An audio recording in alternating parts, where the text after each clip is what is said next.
Yeah? Yeah. All right, let's pause for 1 second, then I'm going to go. You ready to go? Let's do it. All right. All right, introduce yourselves. We're going to do it this way this time. Me introduce myself? Whoever you want. Whoever wants to go first. All right. Well, my name is Charlie.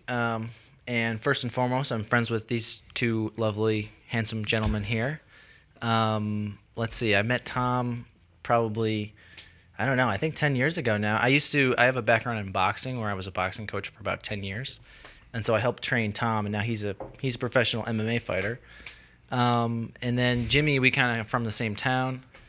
And he also has been involved in boxing. He kind of came and trained a little bit. For fun. And I don't really, fitness. yeah, and I don't really do it so much anymore. I work for a research center at RPI that studies how light affects people's circadian rhythms and So actually, alertness and how that am sort I of thing. doing? Yeah, when Jimmy set this room up, he sent me a bunch of messages, and I can see he didn't listen to what I told him. It's going. No, I'm just kidding. It's nice. It's warm. It's not too glary. Some of the lights in your house are still kind of glary. Yeah, you don't like those. But that's not really like that's got nothing to do with like how it affects our, I can actually sleep dim and that sort of these thing. ones, the ones around us. I think that's a good light level. That's pretty good. And then these are really nice. But Yeah, you can't see those on camera. That's the whole. oh yeah. It was really dark. It felt bright in here. Yeah. But then I put a camera in here, and I was like, Yeah. not bright at all. And Yeah. then lighting is a whole science. It is. Oh yeah. It's sure. the gaffers. That's what they're called. The people on films. I learned that from my buddies. The people who come to like a film set and get the lighting all Yeah. right, they're called gaffers. Yeah, and then theater lighting is just a whole another thing. I don't know anything about that. So I mostly do like research and data analysis. I went to RPI for.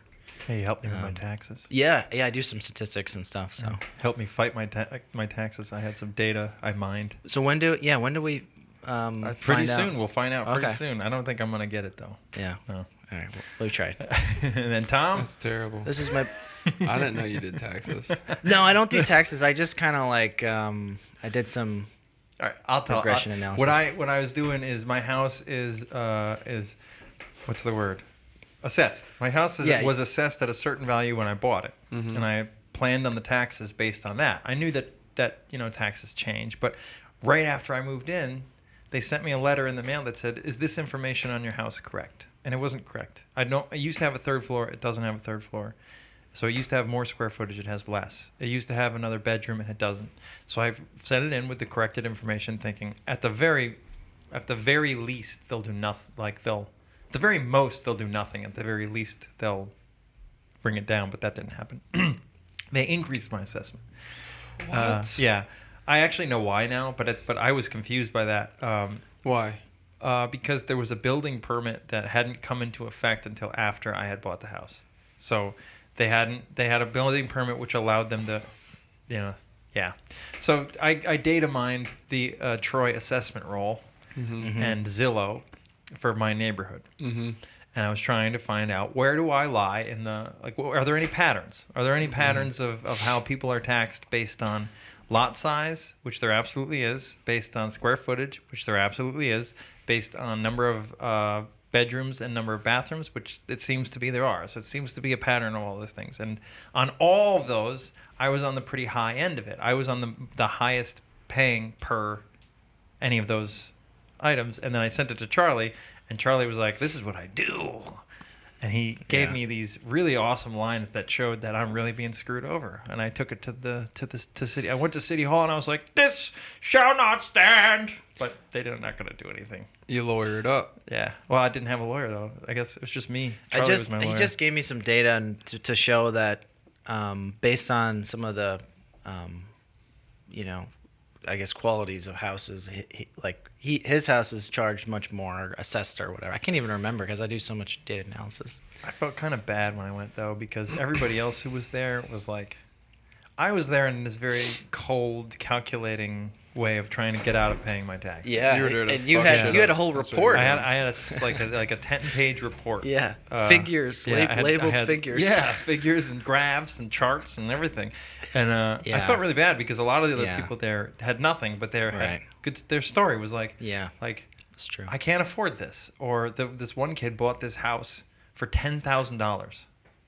Wow. Where? Troy? Yeah. No. It's like it's falling over. It's like it's not Fixer it's upper? structurally okay, but like it's not livable. It smells terrible. It's, Yeah, he wants to flip it. right. Probably. He's remodeling it for himself, and he's Yeah. like, you can. He just was like, just give me 2 years, because I can't afford the taxes on this house based on what it could be worth. Yeah. You know.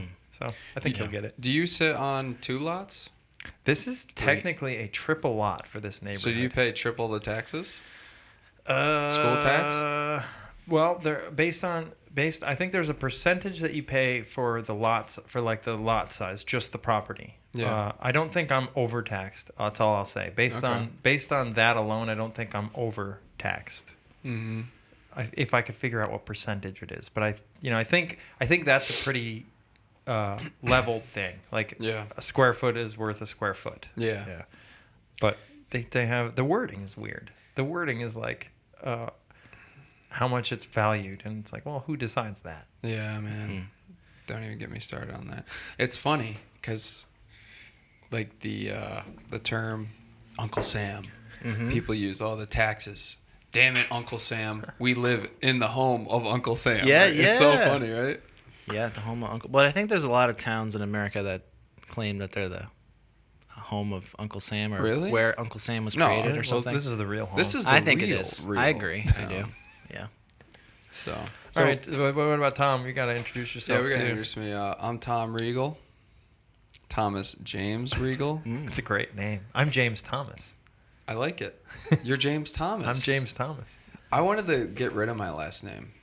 Let's do it. You Why? be Thomas James, and I'll be James Thomas. Yes, I wanted to be Tom James. TJ. You can. That sounds like a sexy. I don't want to swear. You can swear. Why do you This want to isn't- do this that? is You can Tom swear. James. Yeah. Oh, just because it sounds good? First of all, Well, tell us more about yourself, Tom James. it seems like my dad. I don't know my dad. He seems adopted. He's proud of his last name. But have you looked around? Regal Laundromat, Regal Theaters. Regal Buick, Yeah. Regal Speedboat. I think Tom Regal's a great fighting name, though. Yeah. You know? It's like There's but also the idea that I'm not Regal. the king of laundromats. That's true. Regal does mean like kingly. It means It is. royal. I think over time it's been so overly used. So I'd rather just, and plus, other things why I would want my own name. But hey, you guys know John Copenhaver? No. Yeah, that's how you say his name. The guy, the MMA fighter who almost beat Christy Mack to death, the porn star. No. No, tell me. So he was getting in a lawsuit because another fighter had the name War Machine. So he legally changed his name to War Machine. Really? And the government's like, you're probably going to end up in prison for life, but here, keep War Machine. And he's in That's hysterical. prison for life. But he's still War But Machine. he gets the last laugh. He ain't War Machine. All that soy-based diet he's getting, dude. Corn-fed Oh, fool. yeah. Oh, dude, corrections? Yeah. Not Not for good. me. I would cry. What's his real name? John Copenhaver. John Cope. It's a weird name. When you say it, I think it's going to be Copenhagen, Yeah. but then it doesn't end that way. Like It the confuses me. chewing tobacco. Yeah, Yeah. the dip. You want to talk about a good conversation? We'll get some dip in here. Yeah, dude. Charlie, Oh, God. when you take your Yeah. pee Oh, break, God. get some dip here. Yeah, where's the closest? Oh, the Stewart's, the corner. The Stewart's. All right. Yeah, down in the corner. We'll do a little pinch. Yeah. Like Oh, a man. little nicotine. Yeah. No, they say if you chew nicotine gum, you'll get a little bit more creative. Really? A buddy of mine tried that, and we almost puked. It Somebody did not left work. It their was the like opposite. vape Yeah. pen in my truck. Okay. They left that in there. Okay. That hurts my lungs though, man. It's not good. You've tried the vape? I I've tried- never I done tried it. with All I didn't vaping. know it was nicotine. Yeah. It hurt Oh. me. Hurt me real bad. It- I took like a big drag on it No, too. you don't want to do that. It was bad. Anyway, let me finish this intro. Yeah. I'm from Amsterdam, New York. If you don't know anything about Amsterdam, there's plenty of fighters that come from this town. I don't know what it is. Maybe it's because we're a bunch of river rats. But there's a history of boxers. I lived right next door to Richie Bea, the Bea family. They're a bunch of boxers. And yeah, so I'm a professional MMA fighter. How did you get into that? I I was think- bullied. Okay. I was really Yeah. bullied. My cousins they might not own up to it, but they'd beat me up. You just wanted to be able to take them out. I hated that feeling of getting beat up. Like, not beat up, but like can't do anything to protect myself. So I went and found a gym. I hate in confrontation. So I'm like, I'm in a bar. Someone wants to fight me. And I hate the feeling of backing down. Mm-hmm. But I'm going to be the bigger man and pretend like I am being the bigger man by turning this fight down. But no, I wanted to fight you. I was just scared. There is a difference there. There's a big difference between being able to do something and choosing not to. Yeah. And not being able to and acting like you're the bigger person for not doing it. Yep. It's not the same thing at all. It feels terrible. Yeah. One of them feeds your ego. The other one can feed your ego, but mostly your ego wants you to fight. I would think, like, your ego, if you have the ability, you know you can win. Yeah. Your ego wants to win. But if you can't win, your ego wants to feel like the bigger man. Yeah, that's the like rational to irrational thinking process, because we don't really think about the results after that. So I still have that problem. Like, I know I can hurt a lot of people that confront me, but I'm just still like, I'm not going to do this. I'm not going to hurt you. I'm not going to, validate whatever it is that you want. But when I walk away from it, I'm like, dang, maybe I should have smoked that guy. Because then it's like, then you go into the thinking, oh, I wonder what they're thinking about me, what they're telling their buddies, da-da-da-da-da. But none of it matters. None of it does matter. I agree. So then your actions. You just proved that, it's probably better to take the high road and not it is better get involved. To take the high road. But it's like, it's almost like you never know. Even if you were trained, or you'll never know because you didn't act on that. And it's kind of sticks in the back of your head. Maybe it's the competitive side in me, because I'm very competitive. Charlie first introduced me to CrossFit workouts. Did I? I had no clue CrossFit was like what it was. Yeah. The first thing he had me do like the worst one. Like it was some chick name. I was at no, Sweeney's they're all Boxing. chick names. What's the one where you do Did I make you do yeah, them they too? do the pull-ups. They look like a dead fish. Oh, the way yeah. No. Yeah, I had a CrossFit, Phase. spell. Yeah. Well, it was We good. all- I don't know. Some people was really good. love it. Some people seem to love it. Maybe it works for some people. I don't For know. what we were doing, it was more like for boxing-oriented body weight type stuff, but Yeah. I don't really condone that behavior anymore. I think it depends on the person. So, like, actually, you can use food too. So Yeah. I was talking to my buddy. He and his brothers, if they eat red meat, they don't feel very good. And I have the exact opposite, where I didn't eat meat for a while, and when I started eating red meat, I felt good. I started feeling really good. So I wonder if exercise has that thing where like what you need might be different based on who you are. I think I do want to get into the whole functional patterns thing, but because I do think that's almost universally probably good. Oh yeah. But I want to ask. You were talking about that, like being in a situation where you could take somebody out and they're asking for it. Mm-hmm. I want to share a story of something that happened to me last Friday. Let's do this. And I wonder if this is how it feels for you way more often than like maybe for me every once in a while. Mm-hmm. I apologize for my dog down there barking. That's okay. We're in God mode right now. So, okay. I was at a show in Lake George in Bolton Landing. Good place. Yeah. And it was fun. It was a good time. I don't usually get to see this band play the music they were playing, and it was a lot of fun. I knew the people there, and we were having a good time. And there was this guy there who he's visiting, and I like talking to him. And whatever. Good time. Good, wholesome time. And then these young guys were like just barely 21, getting their feet wet with legally drinking alcohol, having as much as they want, And the one guy was just getting way too drunk. And he kept coming over and putting his hand around this friend of mine, and and he was being really cool. He was being really cool about it. He was being really like, and this guy definitely could take him out. He looks all right. He's in really good shape. Mm-hmm. And even like after a while, even I was starting to like make sure there became a point where it was like, this is no longer normal. Like he has regularly passed this threshold of personal space. But also in my head I'm thinking, this is a 21-year-old kid.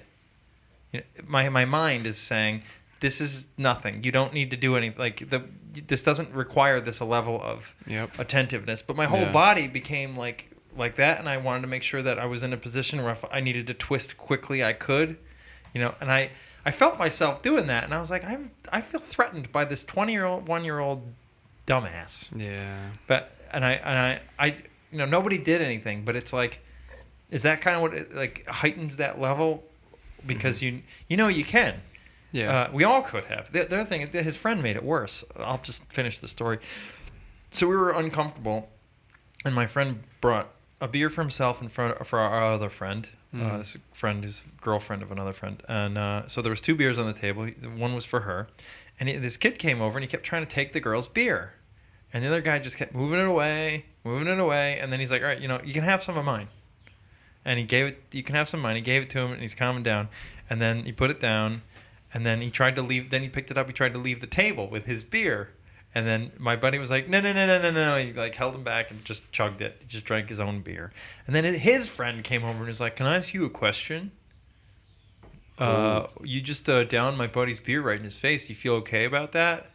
And it's like, you don't know what's going on, and you get that like feeling, there's nothing to be done. But is that what it's like? Is that like that's I hope I'm telling the stories that the feeling. The feeling of like, so this is an injustice. Okay. For me, it's more of the butterflies are going in the stomach. Yeah. The fight or flight. But that's it's the revving. same feeling that he's talking. It's yeah, similar. but he's talking about. You know what I mean? Your butterflies are going a little bit there. So is that what you're saying? He didn't say that. Yeah, okay. the butter. Yeah. Well, yes. I'm like ready to pounce. I'm like moving, making sure my body is not turned in such a way that should a punch be thrown, I'm not facing the wrong direction. Yeah. I'm like, I don't know, stuff that I realized I was doing it after I did it. If that makes sense. Yeah, well, if you did it right. What you want to talk about execution? Or I just want to know. I just want to know if that's what the I do. feeling. This is my problem. This is why people hate mainly going out with women or whatever it might be. I don't pay attention because I'm constantly scanning the room. Yeah. I can't. It's like a shepherd. That's how I am. So when something like that happens, I am always checking my surroundings. And then I say, okay, there's his friend, that guy. I could probably take 3 of them out real quick. And I'm not being cocky. I'm a well, I can't say that now, but it's like, it's like taking the first shot. You know what I mean? Like you got to be ready to go. Like, throwing feints. Like I would throw 3 feints. I'm like, really jerk my body to get the guy the bite. But it's really like 1 and go. You know what I mean? It's like you want to capitalize. And, but it's like when you throw a punch, you don't want to be standing there taking pictures. No. You want to be moving. So it's like once that shot's thrown, you're on to the next task. And then that's gone. And then the next. Because, it is like a life or death thing, especially in the bar, because people don't know what they're doing. And they might stomp your head in and then not understand what's going to happen. So honestly, I don't go to bars anymore. I don't put myself in that situation. I guess it's because I look like a peacock. You know what I mean? Guys do not like that. I want to have a good time. I've had one guy come up to me. I was just standing there, wasn't looking at anything. Just had a beer in my hand. He's like, "Come outside, you and me." And I'm like, "What, dude? I'm trying to have fun, man. Or stand here and look like I'm having fun. Like, leave me alone." But yeah, dude, it's like it's like a certain age where people are drinking, because I grew up with the bad side of drinking and being in bars and seeing older people in bars. It's like it's nothing but bad behavior all the way through. They're there to drink their problems away, drink to hide a problem. It's not a good mix. And like you're saying, you had young kids in there, I don't know. It's you can bring the situation down. You'll feel more empowered. Like, there was a kid. I just went on this. It was a guy's night out, and this kid, leaned over this bench. We were at City Line in Albany, and he just barfs all this Corona, right? And it's sunny, and you can see. How'd you know it was Corona? Because they were chugging Coronas, and I hate Corona. Corona is like There's a lime. it's embalming fluid or whatever. Don't they put embalming fluid in it? Look that up. I don't know. We need some Do of the they snopes. really? Yeah, we need some of the snopes. Corona and stomach acid. So anyway, the guy pukes. All these little flakes drizzle onto our tables. You could see the dust of his puke. And I was like, oh man, that guy just puked. All that stuff went all over our tables. I wasn't mad because we've all been there before. You know what I mean? So like some people, they act like they've never been in a situation or never done anything like that. So I sympathize with people rather than get upset. And the guy I work with gets up and he's acting all tough and he's going over this guy and he's like acting like he's gonna pop off and he's telling his boys, the guys that we went there with. I'm like, this isn't good behavior. So we go up to get a drink and that kid walks by and I was just like, dude, I saw you projectile vomit over there. How you feeling?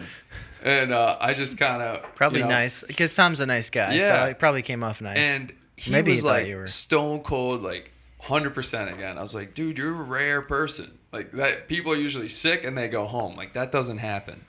And then his buddy came over. His buddy was like this big jack dude, baseball player, and they wanted us to buy us drinks and stuff like that. Like we didn't take the offer, but it's still like, I think with anything in life, it's what you want it to be. It can be negative. It could be positive. It can be empowering. It could really drain. Speaking you. from Go my ahead. experience, I do think, going back to your point, that fighters in those situations are usually less provoked. You know, it takes a lot to. They have a very long fuse. Right, that makes whereas sense. people, Not true. no, I don't believe you don't that, think so. no. Maybe not MMA fighters, but I've seen it with boxers. Boxers have a long fuse, from what I've seen. I mean, it's just I'm making a generalization, but Yeah, I don't know. I understand. Sorry. That's Did my I messed you opinion. up? I'm sorry. Do you yeah.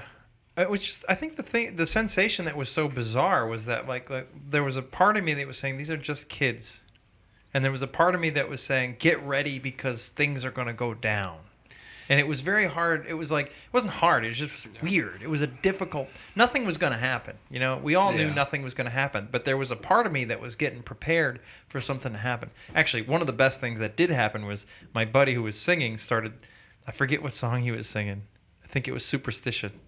And very superstitious. Yeah, He was singing karaoke? no, he was in the band. He was and he Ready started singing now. lyrics that were about really fucking drunk now. He like was teasing the guy in the song, and it kind of Oh, helped that's us funny. laugh at it, like That'd diffuse be- the situation. Yeah, that'd be funny. Yeah. Yeah. No, So- so yeah, man. I mean, you know, you're getting a scrap with all your buddies against other buddies, and no one really gets hurt, and then you guys are all going home laughing, or you know, someone ends up with permanent brain damage, and one of you is going 25 to life. You know what I mean? So it's not even worth it these days. It doesn't seem like it's ever worth it to get it into Never. any No, kind of physical of course not. altercation. because then So, no matter even if the guy was all right, you feel terrible. yeah. You know, for me, when someone signs a dotted line to fight me, and they are training months on end to fight me, It's different. That's different. Yeah. Yeah. That's why I like it's a challenge as well too, you know. Also, like you said, it is an ego thing. So if you haven't been in enough scraps, That's what I wondered. Like, how much of this is my ego? How much of this? Because Yeah. I also had this another desire, which was to like take the guy over to the side and be like, "Hey, man, you're too drunk. It's all right. Everything's fine." yeah. You wanted to be the But, guy like, to calm everything down. I just to be the, but I also was like getting ready for things not to be calm. yeah. It's weird because like he is a kid, but 21 years old. A 21-year-old man is not a threat. You know, can cause some damage. You know. The 21-year-old It's true. kid could be a threat. Yeah. It depends. Yeah. You don't know where he's trained. Nothing would have. You never happened. know. Yeah, you never know. That's true. He was too drunk, even if he was trained. I Yeah, mean, so when they're real sloppy, dude, it's like you can easily oh, you have to just trip him. Easily.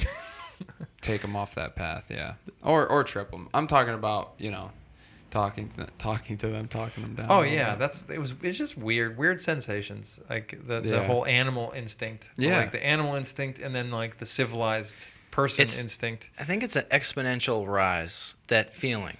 right? It starts slow and then whoosh, it comes up that's why before a fight happens, there's a lot of tension because everybody's aware of how quick that can rise. Yeah. And it's a collective thing. That's that's exact that moment where it's like this is either going to calm down or it's going to get real bad real fast. Yeah. And it's like I want to be ready. I don't want to do something stupid in case something bad happens. But I also think that this position I'm in, this being ready might be causing the problem to continue instead of being like, calm down. Mm-hmm. Yeah. You know, put your arm around the guy. He seems to really want us to put his arm around people. Put your arm around the guy and be like, hey, man. You remember when I cornered your fight in Saratoga and it was like a few of us versus like 20 other people? I mean, no fight happened. Yeah. No fight happened.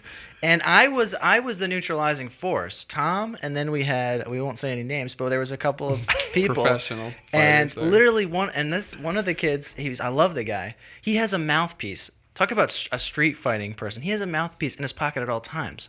And he's like, "Want to go?" And just puts his mouthpiece in.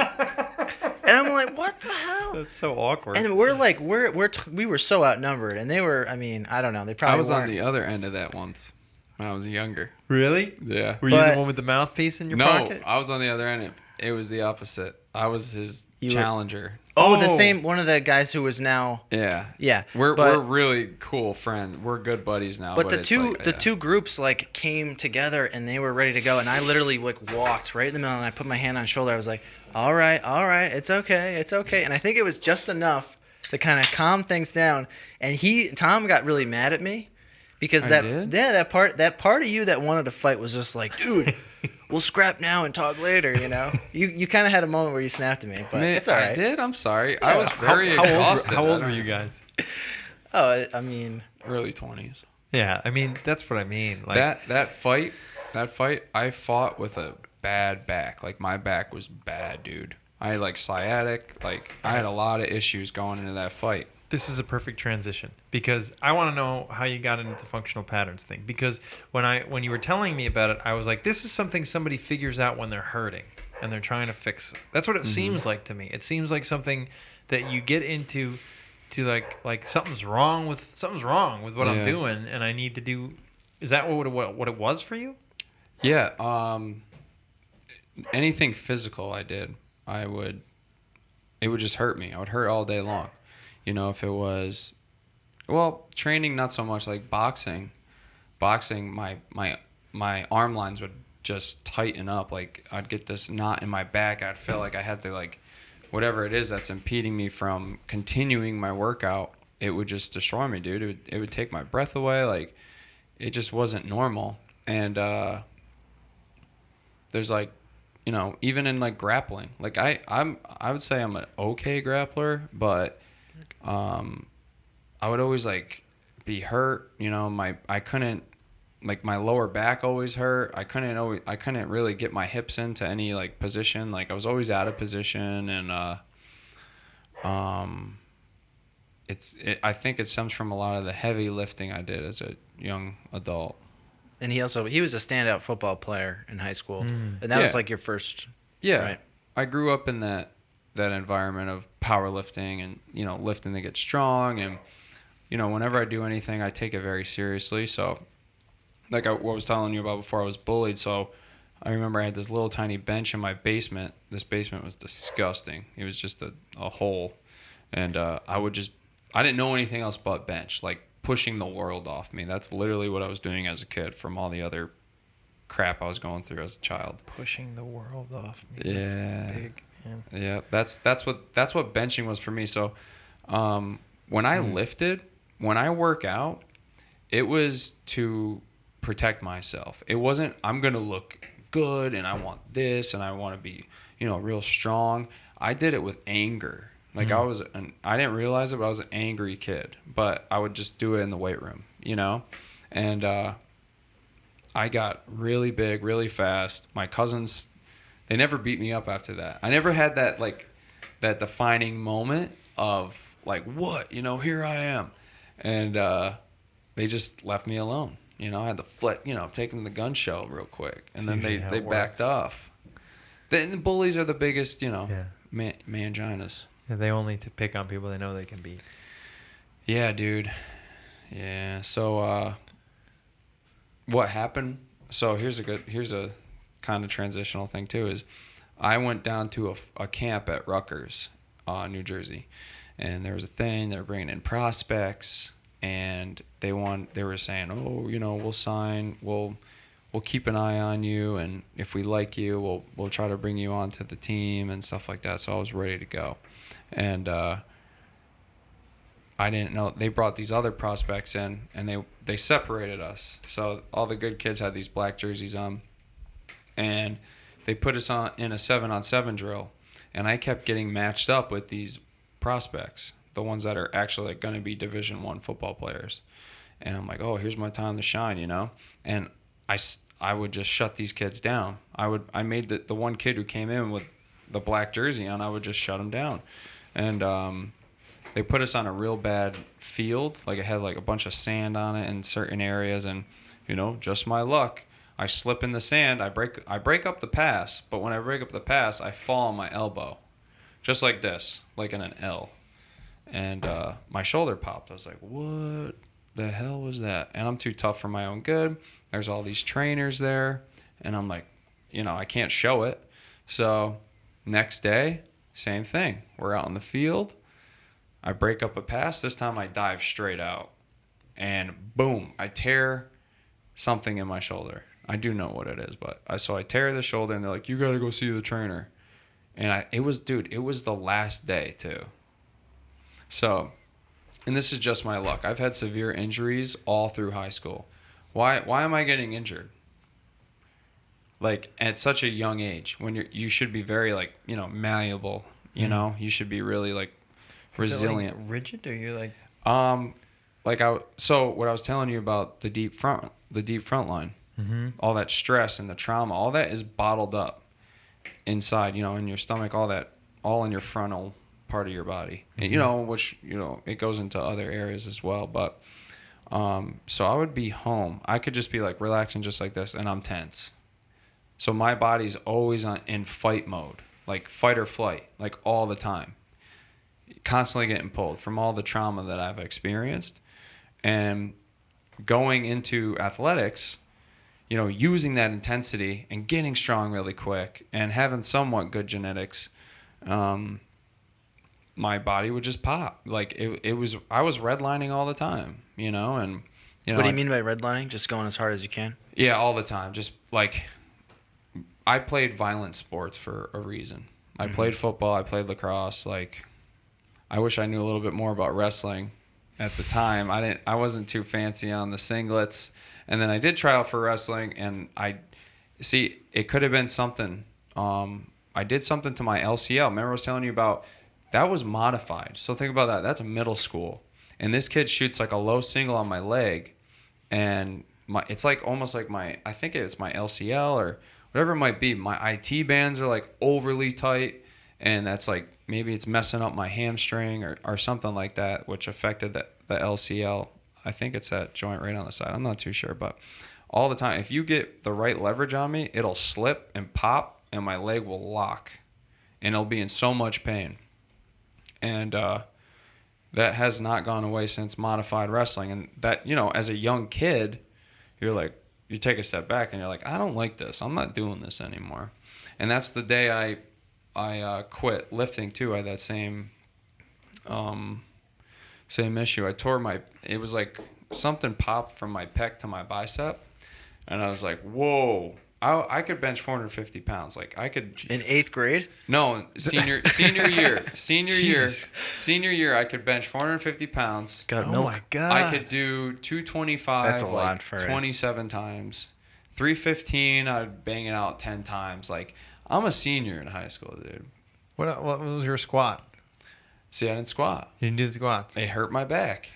That makes sense. Exactly. It's probably a good thing you didn't do squats. I know. I know. So now I got this like messed up. My scapulas are just terrible. They don't. Which is your scapula? Right here. Back here. Like your shoulder Your blades? scaps, yeah.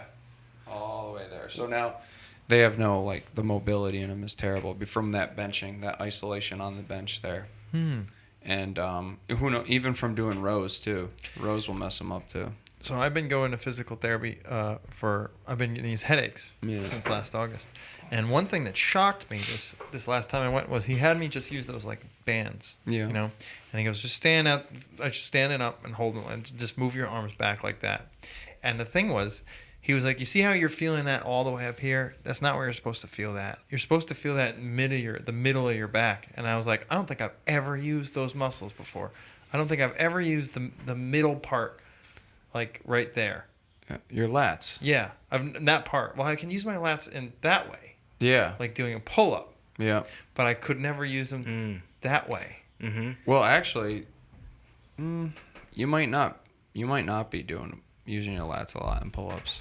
I probably not. I'm probably using my arms a lot. Yeah. No, you're using this part up here, your traps. Your back. and all that That's other where stuff. that's where the big knot is in my back.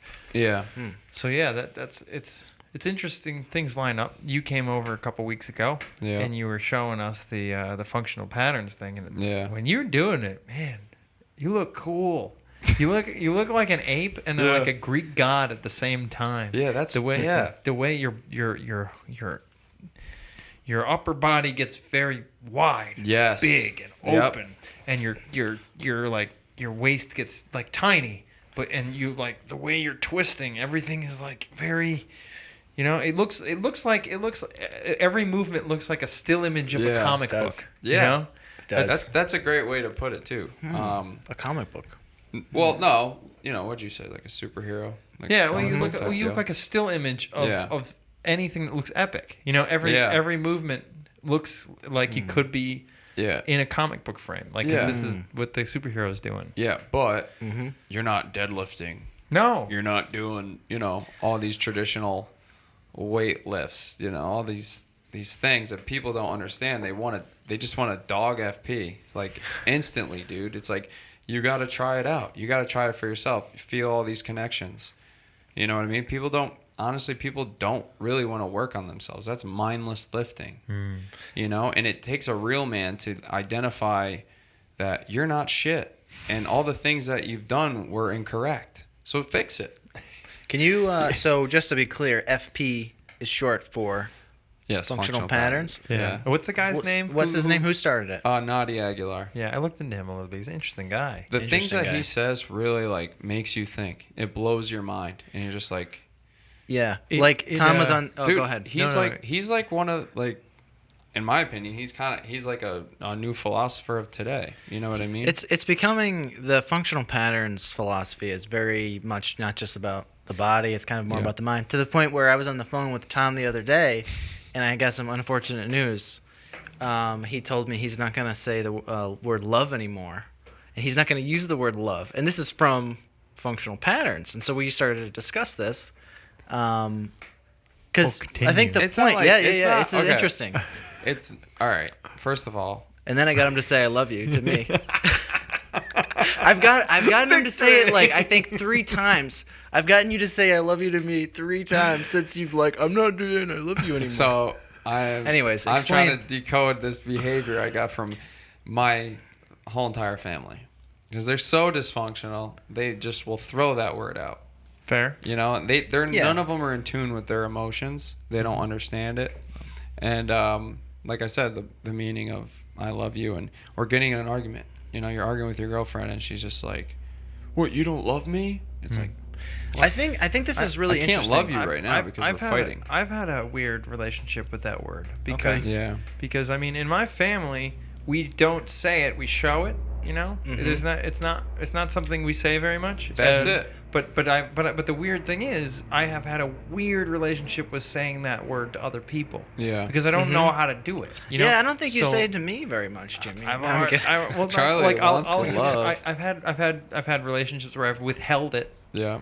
when I Yeah. didn't want to, or I didn't really. It wasn't true that I was withholding. It was like lies of omission. Yeah. And I've had relationships where I've said it way too early, Yeah. like things I didn't mean it. Mhm. And Yeah. Yeah. Yeah. So I think I get what you're like. Yeah. What you're saying is the word is very powerful. It's Yeah. important. Yep. And its if you're value gonna- has gone down. Yeah. Its value is totally overused. Because my reaction to this when he first said it, I was like, "What? What are you talking about? That's ridiculous." And then we started to talk more, and he was saying how He was still fighting it. The value has He was gone. still I fighting. do I was trying to understand explain it. it to him. No, So wait, I do you- understand it. No, I know. I understand it. I know. Is your unhealthy relationship with the word love in hearing it and not so much saying it? That's something Charlie's gonna have to take home and think maybe. about. I think so. But exactly what you said, Jim. What are you saying there, Jimmy? I'm kidding. I'm messing with See, you. Wait a second. It's like slapping you in the face. It's because I'm messing with you because you didn't like that he wasn't saying it. I reacted to it. I was like, Yeah. what? That's what I mean. So maybe Yeah. your tough relationship with that word, maybe Yeah. you can say it without problem. Right. But you have a hard time with either hearing it or not hearing it. Yeah. Yes. Oh, okay. That's a great way. Yeah. What you said, how your family. Obviously. Perfect example. They show it. Mm-hmm. That's what FP is saying. That's what they want. Do you guys hug and kiss when you say goodbye and stuff? I know Not a lot kiss. The hug thing happens sometimes. Yeah. Tom Brady kisses his dad on the lips. I know he kisses his son too. It's weird. He kisses Coach Belichick on the lips. Have you seen this? Yeah. It's weird to me. But I a have lot a of- hard time. If he was French, I'd get it. Well, it's Illuminati, dude. They all suck each other. All right. Wait, yeah. is Tom Brady in Probably. the Illuminati? Dude, He might be. Oh, yeah, he's married to the Brazilian supermodel. You're the best athlete of all time. You're That's not true. And he doesn't Illuminati? look like it either. He's like, I have to respectfully decline. And they pull out this piece, Illuminati imprinted logo on it. Tom, you're inducted, bro. Yeah. He could be. He could Yeah. be. What do you think of his whole fitness thing? The whole like He's a eating vegan. the food thing. Okay. What Tom Brady does, him slinging a ball, Stupid. no, it's good. Is it good? Yeah. I mean, I'm sure he's worked really hard, but he doesn't have these like movement abilities, but he can run, he can throw a ball and or his ability to scan a whole field or know where his players are. That takes a lot of repetition, but it's also a gift as well. And to be, as clutch as he is, maybe his pressure as well. Maybe he hasn't experienced any trauma. Like to be able to use that flame and capitalize on it is huge. Getting drafted in the 6th round was trauma for him. I think. I'm sure he was just excited to be in the NFL. That word. Back then, right? Back then, it wasn't it was awesome just to be in. You use that word trauma. That's becoming a very popular word. It's a word that's coming up a lot. And I don't mean to. I'm not attacking it. Yeah. But I think there's something about that word that's resonating with people. That there's they feel like they have a lot of stuff to get through, to deal with, not push aside, not like hammer through, but to deal with. And the word trauma, I think, works for even if from my perspective it's not traumatic what they went through, it feels like trauma, Yeah. And I think trauma is a good word for it. I think and it does seem to invade your life and your body. It all creates conditioning. So I think all the trauma from your life created this fight conditioning, which then caused dysfunctions in your body. Yeah. And that's why connecting that to the love thing is like, we just sort of complacently throw that word around. It's just all the different mechanisms that are in place. And so the philosophy is sort of like trying to put those under a microscope and, One of the things because I've thought about that word a lot. One of the things I've wondered is some of our problems with that word come from seeing how other people have used it. How they've used it for their own gain, or used it to keep you from doing things that you want to do, or to keep you where they want you. Can you give it like, I love you, you shouldn't do that? Yes. Okay. Or Yeah, it's not good. It's not Yes. good. Yeah, that's how the value of the word has gone So, down what in I was situations like that. telling you before, Tyranny of Words by Stuart Chase. Okay, I also want you to talk about the other book you mentioned. The Mind-Body Prescription. Yes, because you're not the first person to recommend that book to me. Yeah, TMS is what a lot of it's about. And it talks about the conscious, unconscious mind, and what I'm having a blank. But TMS is attention, myo something syndrome. I can't. How think of it new is right the now. book? When did it come out? I'm not sure, but the Dr. Sarno has passed away. So, I I think he had some type of seminar my jiu-jitsu coach was going to go to, but he passed away. And I talked a lot about this with my coach, and he said how he believes that, I don't know if it's the government or science or whatever it is, they were trying to keep his results like out of the light because they didn't want people to know about this type of thing. And because also too, it's hard to calculate it all. It's hard to get these results from this type of thing because it just sounds like hippie woo-wah stuff, you know what I mean? But it's from his studying and from the clients he's had. There's a weird resistance. There's a weird resistance to you the can't idea. put a price tag on it. Yeah, and also it's not as objective. You know, it's not like hard science the way that we think that's of the word exactly today. what it is. Yeah, is like it's very objective. You know, and that's. I actually think that book and that. But it's type not. I don't think it is objective. It isn't. Nothing is. I don't. I don't really think that's objective. But I've thought about that. Yeah. But it's more. Let's say it's more clear. So, I think. I've told this to you, Charlie, many times that I've had problems with my health through life, and every one of the problems I've had, when I go to the doctor, they give me something that they say it is, and then later I realize they don't know what this is. Right. They don't know what this is, and they've put me in one of the buckets. You know, IBS, that's a bucket. Doesn't mean anything. I don't know, all of them. There's all sorts of ones where it's just like, I don't really know what's called. These headaches, cluster headache. Doesn't mean anything. It means we don't know what it is, but we acknowledge your pain. Yeah, they have a lot of names for things that they have no idea what it is. Right. instead of saying we don't really know what this is, so maybe you should try some. You know, this would be. I'm sorry that I can't help you, but you know maybe this is a good avenue for you to try some other stuff. So like that book. Yeah. The name describes what's happening externally. It doesn't describe what's happening internally in the medicine world. Yes. Well, they don't know because if they did, you know, I'm going to relate it to functional patterns. They don't know what they're doing, and they're going to have to rewrite all these textbooks. I swear, this is what's going to happen. I mean, and everyone's going to start piggybacking off Naudi. Everyone's already doing it, and they're not citing their source whatsoever. It's kind of upsetting. Yeah. And I can see why he gets aggressive and people can't take it. But I mean, dude, but does he really own it? How does he really own it though? You know. Well, he puts the results out, and you know his work, just what he has done and what he has created. He's made pulley machines cool again. So I think that what's going to happen with him and other people right now, unfortunately, is that it won't come out till later. You know, it's like philosophers. Think you read a philosopher, and in their time, maybe they were loved for what they said, and then in 50 years, everybody's like, he got a lot of his ideas. People track it. They're like, he got his ideas from here, and this is what he added to it. You know, and unfortunately, it seems to me that trailblazers very rarely get credit. They very rarely get credit for blazing the trail. Because there's always someone behind them with a camera on them. Yeah. That's running down the trail you just blazed. That it just seems to be the way and it sucks. It's unfortunate, but he's saying a lot of interesting things. Who knows though? You know, he's doing everything he can. I mean, I had to sign a non-disclosure agreement when I stared training. That's good. I'm trying to be careful about what I ask you actually. That's because I don't want to.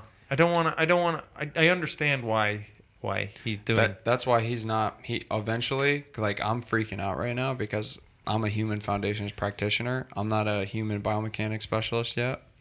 So he keeps talking about how he's going to just stop all the courses. Ooh. Because eventually too much is too much people in his community.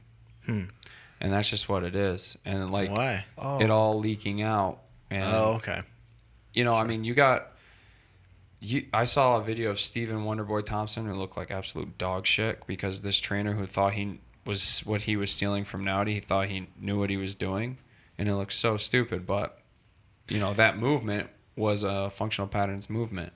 I mean, you got to give the guy credit because he's been doing all this trial and error for forever. Like, I don't know, 15 years. I don't know how long, but he woke up one day and he realized that everything is wrong and we do, you know, certain things.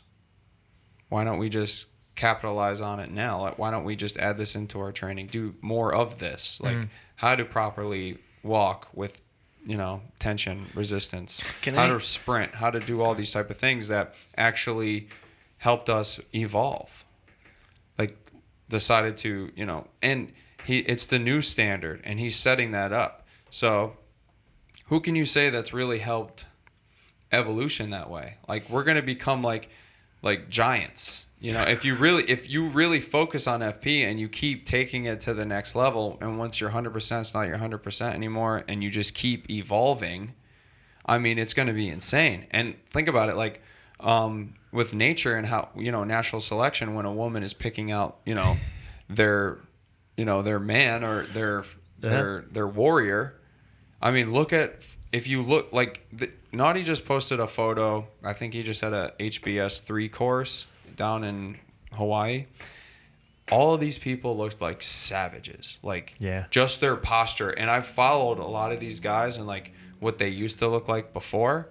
And I mean, they're not lifting like heavy weight, right, at all, but they're getting strong in, positions away from their center of gravity. The thing that got me interested, it's the same reason I started going to yoga. Like I went to yoga because I was like, I feel so tight. I feel so tense. I feel like my muscles are not what they used to be. And I remember being a kid and being like, I never thought about bending my knees. I never thought about how far my toe moves back towards my shin. I never thought about my back. I didn't think about it. Or sitting. I sit down. And it was fine. Everything was fine. And, there's that whole meme of you watch a kid squat, he's got perfect form. He can see, kids can squat with absolute balance. I just saw that. Does he have anything for kids? Because if I've thought this many times that if I ever had kids, I would be like, I'd want my kids to do something that helped them to retain that.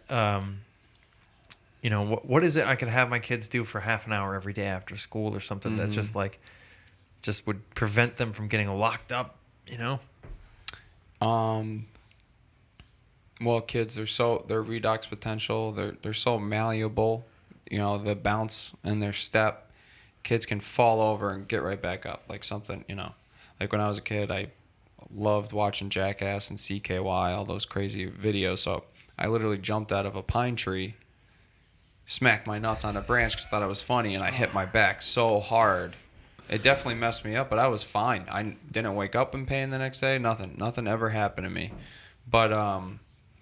But with kids, you can get like we were the push pull, the walking, the learning to run, learning to throw properly, just playing around, just having fun, just playing around with your body and how your rib cage is, breathing.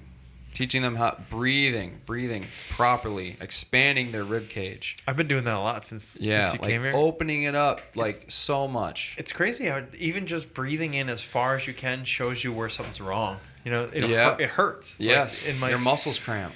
Yeah, I'll breathe in as far cramps. as I can, and I'll be like, oh, that is not okay. I'm going to use a lacrosse ball on that when I get home. Yeah. I've been carrying my lacrosse ball around with me. Yeah, it's true, man. It's true. I wouldn't say... like myofascial release, kids don't really need it because they're so malleable. They don't need to be. It doesn't need. The point would be to prevent them from needing. They don't the release. Exactly. Yeah. That's we need that because of we live wrong. Our dysfunctions. Yeah. So we were talking about the semantics of words before, like dysfunctions. I want to start calling them. Other people are calling them imbalances. Because a dysfunction is like, you're a dysfunctional person. Like, you got to be careful. You know what I mean? Imbalances are better because you can correct an imbalance. Exactly. Yeah. You can't correct a dysfunction?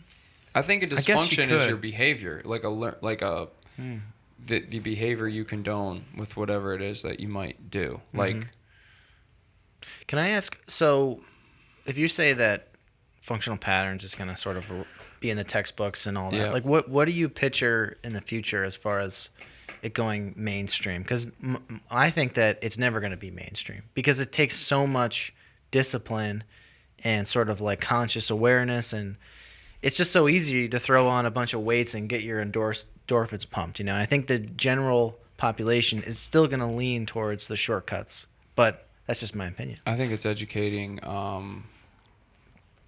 doctors, people who go professional in the medical athletes? field, because you get an athlete then- that comes in and they're like, wait a minute, you're doing what? You should be doing this, this, and this. Okay. Look at these results. Like, So it's medicine. the people you trust. Okay. It's the people that we trust right now that we really shouldn't at the moment, but it should be our doctors, our teachers, like people like that. I And then believe. athletics, would you say, like, Our coaches, like, who cares Personal- about now? yeah. Let's the kids who are coming up, but it's a little too far now too, as well. That's- Like they're too trained already as it is. When you mentioned he was thinking of just cutting the classes, I kind of understand why he would think that way. I mean, Yeah. I think if you are doing something, like what he's doing, there's a responsibility that comes with it, of doing it right.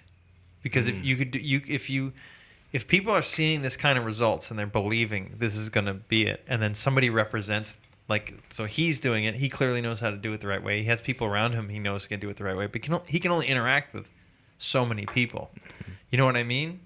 Yeah. So, He doesn't know. but The majority of the people in his community. Oh, really? He doesn't. That's well, as long as as like, I would imagine that there's some sort of level of saying, okay, you get it. Now you can teach people. Like, Yeah. now there you is. can. You can. You could be an HBS 1. Like, Okay. Even I can train, but it doesn't matter. Your cert runs out. I guess what I'm saying is I think that CrossFit is an example of something that, like, it wasn't ever. I don't think it was 100% bad. I mean, I think there's some CrossFit gyms that are like, maybe they're not good for what you're talking about, but they're not harmful. At least they're at least not horribly harmful. But there are some that are harmful, and I guess I worry sometimes that if people think CrossFit means this, CrossFit means I'm going to be strong, I'm going to be tough, I'm going to feel good. But there's a lot of gyms that are CrossFit that just don't. They're not going to produce those results. I think it's the cult following in CrossFit, the people that they follow. I mean, they're all juice heads. Yeah. I mean, you can have an Are eye, they? Yeah, eye in CrossFit, test, you think? look at it right away. Oh yeah, and You most think of so? them, and also a lot of them are like under 6 foot. The ones who are good. I mean, you can squat, you can do all these things and have success.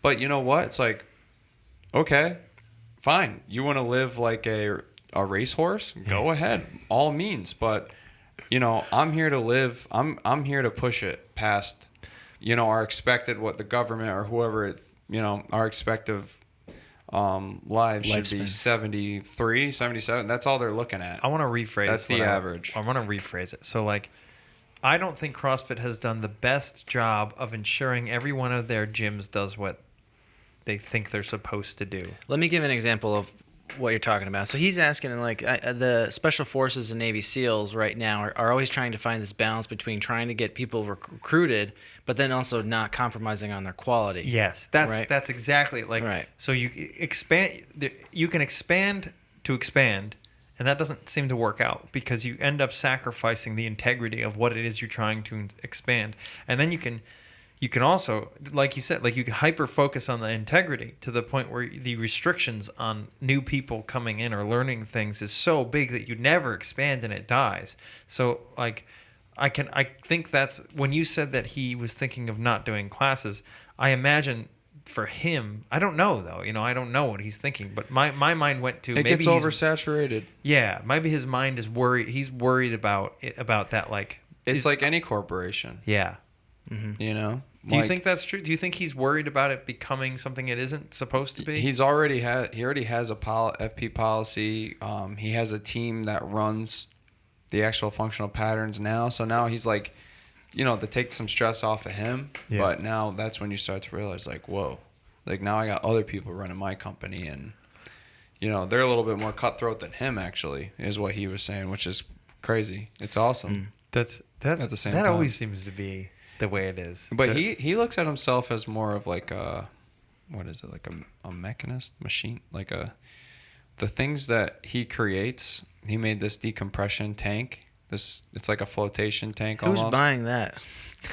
I saw that. I mean, I've seen the video of it. It doesn't even matter. You know why? Because he's got such a following in the FP community, and these people know it works. He has like a reverse squat machine he made. It's called the Rev G. Reverse squat machine. I haven't seen that. So Yeah. that's like you go down. You're like Yeah, trying but to it's self-decompressing as you pull down.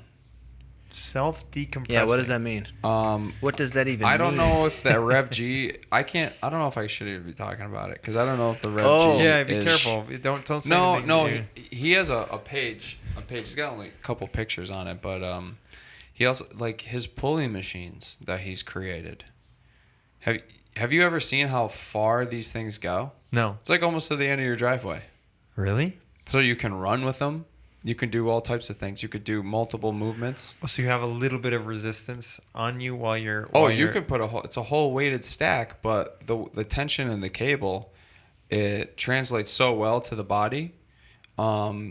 Like with the slack, there's no slack. Yeah. It's insane, dude. There's one It's video. the best. He makes the best things.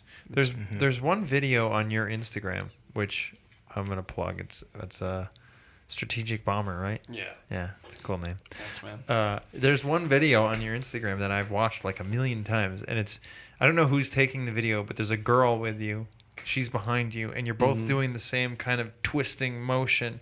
You're like doing like a lunge almost. It looks like you're doing a sort of short lunge, and you're twisting your body, and you're like trying. I'm trying to do it, but like you're clearly being conscious of every muscle being used and like keeping your feet right and it's important. it looks cool. It looks hard. Actually, I bet it doesn't look hard to a lot of people. Yeah. I bet a lot of people look at that and go, "That's not. He's not doing anything." Yeah, it doesn't look hard, but it is. Yeah. So It looks hard to me alone. because I think it looks hard to me because I know that for you to have that amount of focus, it must be difficult. You even hear me at the end. The last one, I go, "Oh, that's the one," because the other reps weren't good. It was the last one. So even now talking about Naudi again, it's honestly he's like you need one rep, one good rep to get the mind grooving, and you'll think about it. It's like you are a machine. You think of all the pulleys and the gears moving.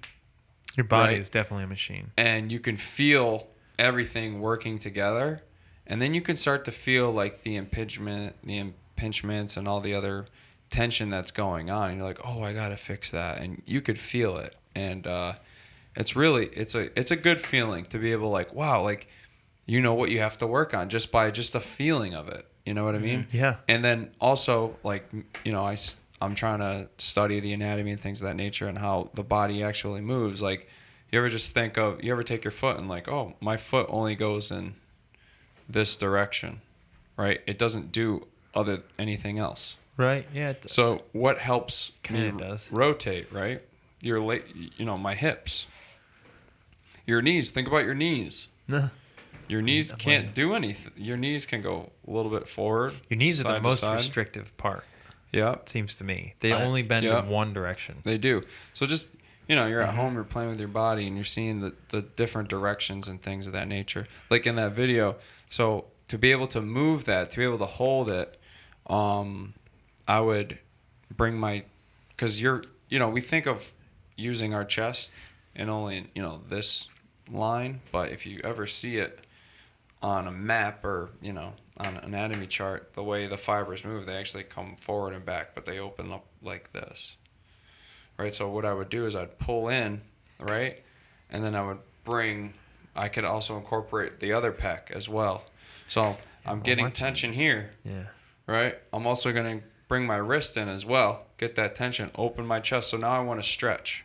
I want to stretch on my pec, right? And as I pull, I'm getting that flex. And now, as I want to make the press, I'm using this as a fixed point. It's not just there. It's not just in space here, It's not limp. There's like almost like an invisible wall. And what that does is it helps me flex and use the other part of my body and drive through. It's like I like to give an example with like, a pitcher in baseball. as they come down, they throw that ball. You'll see a lot of guys will tuck their glove. They're pulling their body in with the pitch as well too. Yeah, you want the centripetal motion, whatever. You want the motion you want the pull on the opposite side of the push, because then you're balanced and you're twisting in a way that your whole body's twisting instead of just half of it. Yeah, it's like a whole tensegrity. So majority of the time when you're doing mindless things, there's some slack. Wherever it might be, there's slack in the body. A bench press, from here down, is slacked. You know, you're telling your brain, especially at a young age, you're telling your brain to turn these things off. You know, and then now you're trying to get it to work in another position. It's like, oh, let me just chop it all up. You know. Oh, and the same thing in that video I was telling you about. I'm also using my leg to pull me forward as well. I'm using my abductor to pull me into that shot. Which is your abductor? Your abductor is right on the inside of your thigh. Your psoas actually run down a little bit that way. We were talking about that before. Psoas is tight. Yeah. Mine is not good. And it's not comfortable, dude. To release your psoas, people, you know, you see those guys, you see guys with like big guts, tender. They're so tender, dude. It's so painful. What? It's so painful. They're so tender? Like that gut. If you press on the gut, they're like, ow. It'll be so painful. I just want to poke my finger in there. My psoas is definitely tight. I think it's me from too. sitting so much and like There's many different factors, being man. hunched over. That's what I You was telling pointed you out. before. You're right. You pointed out because what Stress. what is it with your hips that most people, your butt goes out or whatever? I mean, yeah, anterior. But mine Anteriorly didn't. tilt. Yeah, yours goes the other way, or right? posteriorly. Yeah, shift, you tilt. said mine went in, and you asked me, you're like, you anxious? You're feeling? Do you have a lot of anxiety? Yeah. I thought about that, and I thought when I was, learning how to walk with the body I have, I was quite anxious. Yeah.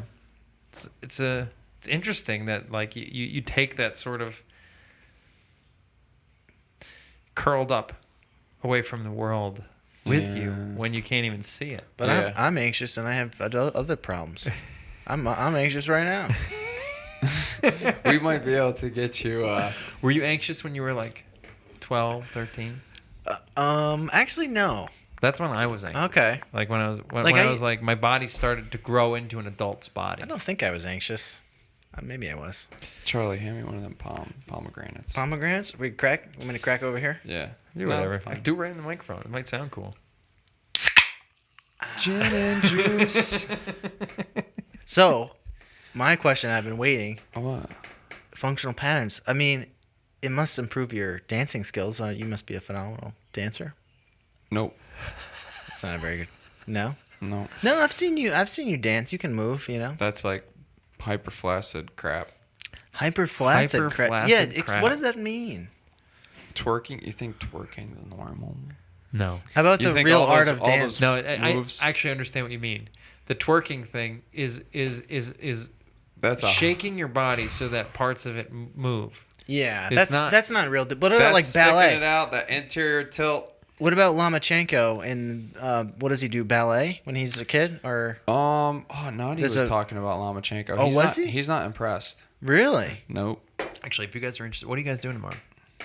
Well, I don't know. It's Father's Day weekend, right? It is. I might go hit some golf balls. A friend of My dad. mine has a dance show thing Okay. going on downtown Troy. I gotta look at what time. I'll tell you after. I'm volunteering. Okay. Oh, really? Yeah, I'm gonna help out. Yeah. So She's really good. They're all really good. Where is it? what is this It's again? at the I think it's at the art center. The art center. Yeah, it's she's doing this show called Deep Blue Sea, which Okay. is no. Did I get that right? No, that's not right. Dark Blue Sea. I'm an idiot. Because it's music from Dark Honey, Girl Blue, and the sea. And there's dancing. And they're dancing to the music. there's like a story that comes along. There's a Okay. story of it. There's like I don't want to Don't say more spoil than it. I should. Don't Yeah. spoil it. I just know that it's really interesting it's really cool to watch these girls have like, Okay. and there's one guy and like they have. You ever watched good dancers? Yeah. You would probably love the way real dancers. Yeah. What about move. dancing and real. functional patterns, man? And so you wanted to say more about Lomachenko. So Lomachenko's this. A lot of people think he's like the best boxer in the world, and he just moves Yeah. really well. He can change angles and Well, he stuff. tore his shoulder, so He did. I wonder how he. Yeah, there's got to be something going on there. Remember he tore his labrum? No, I don't. He had I'm not shoulder following. surgery. But his father put him in. So this boxer, his father put him in like dancing as a kid. Ukrainian step dancing? Yeah, he took him out of boxing, put him in dance, and then now he's just dancing around everybody. Ben, who lives with me, and his brother Jimmy. I don't know if Joe did too, but they took dancing as kids, and like Jimmy can still plie or whatever it is. He could do all that stuff. Plie. Yeah, it's really like you have to have serious control over your body to be able to do that. You have to be able to. I feel like it would actually work with the functional patterns thing, Yeah, like well, the real dancing Or 'Cause- ballet. Yeah, No. Schwarzenegger, remember? Have you ever seen that Not documentary? ballet. Pumping Ballet's iron? tough, though. No, you see. Ballet's not good. Standing No. on your toe like that. Nope. Well, it's not functional. That's No, for you're sure. they're Functional- also in most dancers they're putting their body in like extreme ranges of motion. Yeah. Yeah. Like just to sort of depict some kind of emotion or something. Yeah. Yeah, it's interesting because you're very clearly focused on. If you're like a human body mechanic. Yeah. Biomechanics. Biomechanic. Biomechanic. Yeah, But- you're a biomechanic. But I'm a body mechanic. Yeah, I'm trying to fix my body. So you're trying. Your goal is peak functionalism in a human body, being able to be the most functional as long as possible. And sustainability. Yeah, sustainability. Yeah. Yeah. Right? Yeah. So you're like all I would about have to. oil changes. Yeah, it would be nice to. Yeah, we could sit here and talk about it all day, but I would have to put you really through Yeah. some stuff. I thought But we does- were going to do but it. does- That's why I got my gym I noticed that. clothes. I noticed that, but we didn't talk about it. Does the analogy work? So, like, if you're a mechanic, you're worried about making sure you have the right gas, the right oil, the right. Yeah. You're doing Yeah. the right things with the car. But a dancer simplify is it, more yeah. like they're like, yeah, but I can do really cool tricks with this car, and it's Yeah. like really fun to watch me, and I can express an emotion. You know, I can yeah. express it. So it's like different kinds of goals, I guess. Whereas a bodybuilder is like, he's Yeah. a muscle car. I want my car to Is be CrossFit like a as race car? fast as possible, regardless of how bad it is for the engine. You know, Who's this like? that? CrossFit's Oh, monster yeah, trucks. yeah, What about what are monster trucks? monster trucks. WWE? Monster trucks are roided up people. I said WWE, and then CrossFit's maybe FP is like the NASCAR. CrossFit's like NASCAR, right? I was Yeah. gonna say, Yeah. I mean, rest in peace, Dale Earnhardt. yeah, Yeah, fair. you like NASCAR? Yeah, dude. Alright. Fucking NASCAR. I never got into Do I it. like NASCAR? I Do you like Kid Rock? Because those go hand in hand. I think they do, right? Yeah. Oh shit.